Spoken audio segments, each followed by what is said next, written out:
Muy buenos días. Muchas gracias por continuar con nosotros en el estudio de la lección. Quiero recordarte que durante todo este trimestre estamos estudiando este tema muy importante que lleva por título El Evangelio según Juan. Un tema muy interesante que hemos venido descubriendo cosas y que vamos a seguir estudiando durante todo este trimestre. Y en esta semana que ya hemos comenzado, tenemos este tema importante también que se titula Jesús en el templo. Ya hemos visto qué es lo que pasaba y las condiciones que reinaban en aquel entonces.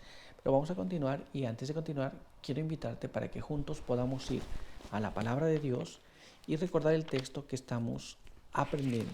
Este se encuentra en el libro de Habacuc, capítulo 2, en el verso número 20. Y ahí leemos de esta manera. Mas Jehová está en su santo templo, calle delante de él toda la tierra. Con este pensamiento en nuestra mente, quiero invitarte para que podamos tener una oración. Acompáñame. Padre eterno que está en los cielos, santo y bendito sea su nombre. En esta mañana queremos agradecer porque nos permite encontrarnos a través de este medio para compartir juntos el estudio de su palabra. Queremos pedir que su bendición pueda acompañarnos, queremos pedir que su buen espíritu pueda guiarnos, pueda ayudarnos cada día para entender su voluntad y que por medio del estudio de su palabra podamos también cumplirla. Guárdenos aquí, bendíganos en el nombre de Jesús. Amén.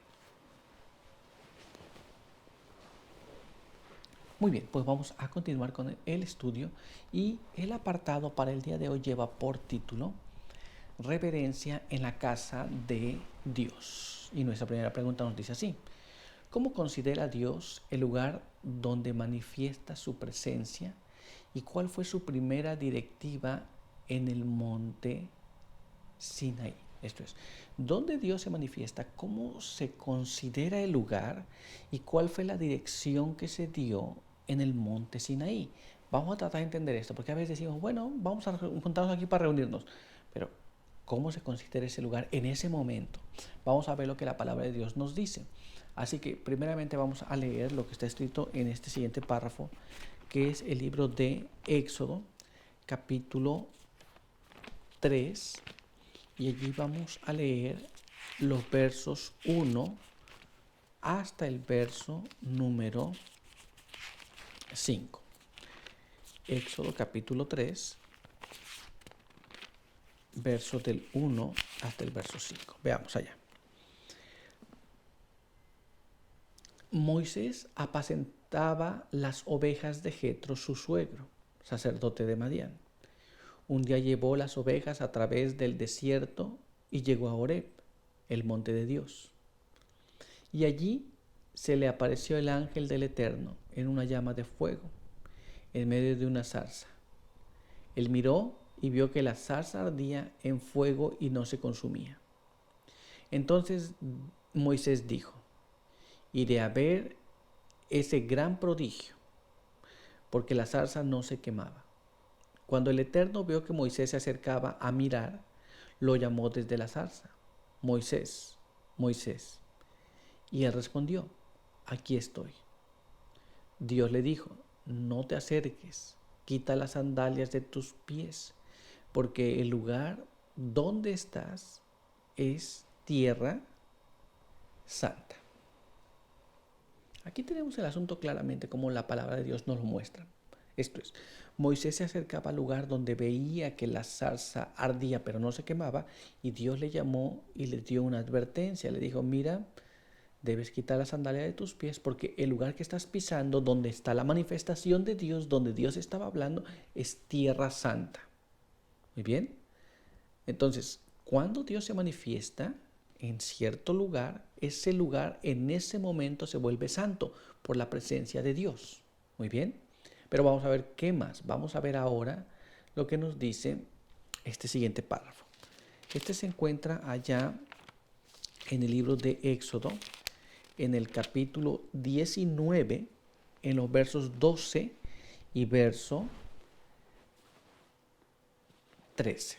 Y ahí leemos así: señala el límite alrededor del monte y diles: guardaos, no subáis al monte ni toquéis su límite. El que toque el monte de seguro morirá. Ninguna mano lo tocará, sino que ha de ser apedreado o asaeteado. Sea animal o sea hombre, no vivirá. Cuando el cuerno suene largamente, se acercarán al monte.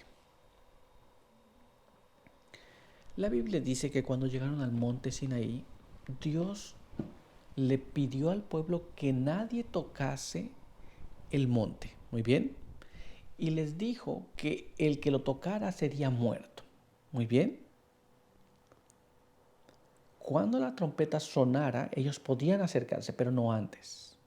¿Estamos claros? Y estamos entendiendo, ¿cierto? Esto podría pasar de esta manera. Dios dio ciertas directrices porque la manifestación de Dios estaba en ese lugar.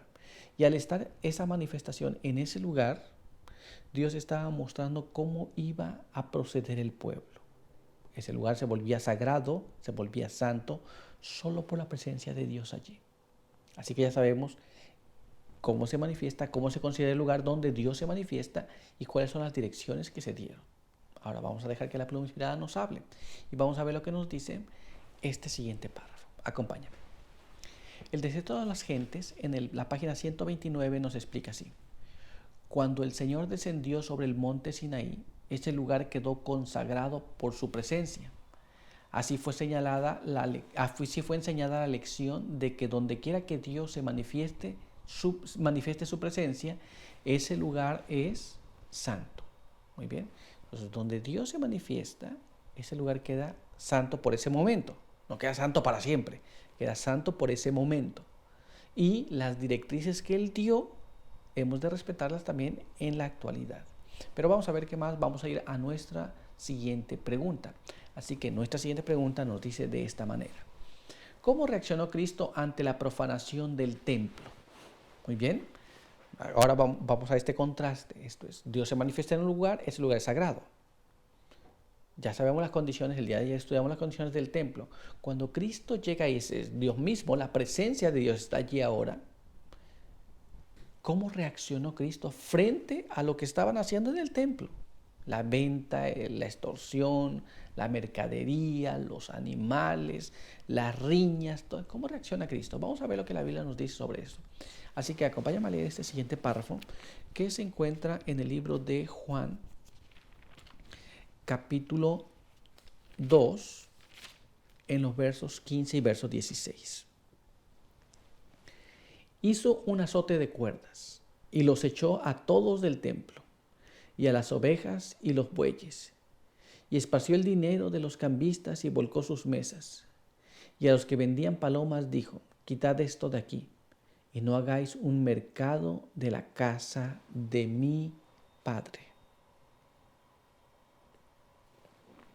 El lugar donde estaban era un lugar sagrado, pues Jesús mismo se iba a manifestar allí, o estaba manifiesto allí. Todo aquello que tenían, toda esa venta que había allí, no era la forma correcta. Y entonces Jesús sacó a todos ellos, tiró las mesas de dinero y a los que vendían palomas dijo, no hagan de la casa de mi Padre un lugar de mercado, de negocio. Porque ahí está manifiesto Dios ahora, en un lugar sagrado. Esta es la forma en que Jesús reacciona al ver cómo se estaba profanando un lugar donde Él se iba a manifestar, donde estaba manifestado ahora. Pero vamos a ver lo que nos dice la pluma inspirada. Vamos a leer lo que está escrito en este siguiente párrafo. Este se encuentra en el Deseo de todas las gentes en la página 130 y nos dice así. Al entrar Jesús en el templo, su mirada abarcó toda la escena. Vio las transacciones injustas, vio la angustia de los pobres que pensaban que sin derramamiento de sangre no podían ser perdonados sus pecados. Vio el atrio exterior de su templo convertido en el lugar de tráfico profano.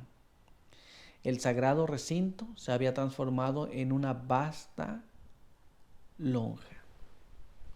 Esto es, ahora en lugar de tener adoración, de tener nuestras mentes consagradas a Dios, en ese momento la gente está pensando, ¿cómo voy a hacer para comprar ese animalito que tengo que poner en sacrificio? Y los más pobres, que no tenían, quedaban angustiados de saber cómo iban a limpiar, pues no tenían qué ofrecer. Mientras aquellos estaban haciendo negocios.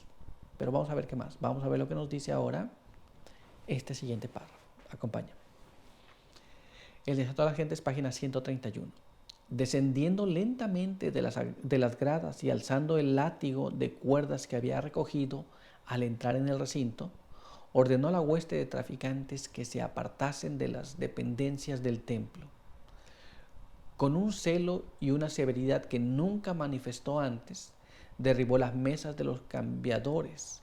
Las monedas cayeron y dejaron de oír su sonido metálico en el pavimento de mármol. Nadie pretendió poner en duda su autoridad. Nadie se atrevió a detenerse para recoger las ganancias ilícitas. Entonces Jesús comenzó a sacar a todos de allí y nadie dijo, ¿y este por qué no está sacando? ¿Qué autoridad tiene? Nadie se preguntó eso. Todos salieron de ese lugar. Nadie se tenía siquiera a recoger las ganancias que estaban recibiendo de sus transacciones en ese momento. Pero todavía hay más. Vamos a ver lo que nos dice ahora este siguiente párrafo. Mira cómo está escrito. Jesús no los hirió con el látigo de cuerdas, pero en su mano el sencillo látigo parecía ser una flaminguera espada. Los oficiales del templo, los sacerdotes especuladores, los cambiadores y los negociantes en ganado huyeron del lugar con sus ovejas y bueyes, dominados por un solo pensamiento, el de escapar a la condenación de su presencia. Esta fue la forma que Jesús tomó, esta es la forma en que Él actuó al ver cómo estas cosas se llevaban a cabo en el templo, cosas que no deben ocurrir. Muy bien, ¿estamos claros? Pues vamos a continuar y vamos a ver lo que nos dice ahora nuestra siguiente pregunta. Acompáñame. ¿Qué significaba el acto de Cristo de purificar el templo? Esto es, al sacar a todos los que vendían, todos los que estaban allá haciendo estas transacciones, ¿qué significaba? Cuando lo purificó y limpió todas esas cosas. Vamos a ver lo que la Biblia nos dice. Vamos a leer lo que está escrito en la palabra de Dios. Leamos este siguiente párrafo que se encuentra en el libro de Malaquías, capítulo 3, en el verso 1 al verso 3. Y nos dice así: yo envío mi mensajero, que preparará el camino delante de mí. Enseguida después vendrá a su templo el Señor a quien buscáis, el ángel del pacto a quien decíais. Ya viene, dice el Eterno Todopoderoso. ¿Quién podrá soportar el tiempo de su venida? ¿Quién podrá estar cuando Él se manifieste? Porque Él es como fuego purificador, como lejía de lavadores. Se sentará para afinar y limpiar la plata. Limpiará a los hijos de Leví, los afinará como a plata y ofrecerá al Eterno ofrenda con justicia. La Biblia nos dice que el acto era cumplir esta parte de la profecía que estaba escrita acerca del Mesías. Se iba a limpiar el templo. Los hijos de Leví estaban allí, los sacerdotes, pero se habían corrompido y habían profanado las dependencias del templo y habían profanado el culto al Dios verdadero. Muy bien, pero vamos a ver lo que la pluma inspirada nos habla sobre este asunto. Vamos a leer lo que está escrito en este siguiente párrafo. Y nos dice así, el deseo de todas las gentes, en la página 133. Los atrios del templo de Jerusalén, llenos del tumulto de un tráfico profano, representaban con demasiada exactitud el templo del corazón, contaminado por la presencia de las pasiones sensuales y de los pensamientos profanos. Al limpiar el templo de los compradores y vendedores mundanales, Jesús anunció su misión de limpiar el corazón de la contaminación del pecado, de los deseos terrenales, de las concupiscencias egoístas, de los malos hábitos que corrompen el alma. Aquí tenemos el asunto. Así como se encontraba el templo, lleno de vendedores, lleno de ganancias deshonestas, llenos de avaricia, queriendo sacar más, así se encontraba el corazón y un poquito más. Y el acto entonces que acabamos de leer de limpiar Jesús el templo, de sacar los vendedores, los cambistas, los que hacían transacciones allí, significa también el acto de purificar el templo de nuestra alma de todas esas cosas que aparentemente nos mantienen activos en el servicio a Dios o como adoradores, pero que profanamos esa adoración que debe ser solo a Dios. Esto es lo que significaba la purificación del templo, que también debe haber una purificación en cada uno de nosotros y que Jesús iba a hacer en aquellos que desearan esa purificación. Pero por hoy nuestro estudio ha concluido. Vamos a tener una oración. Acompáñame.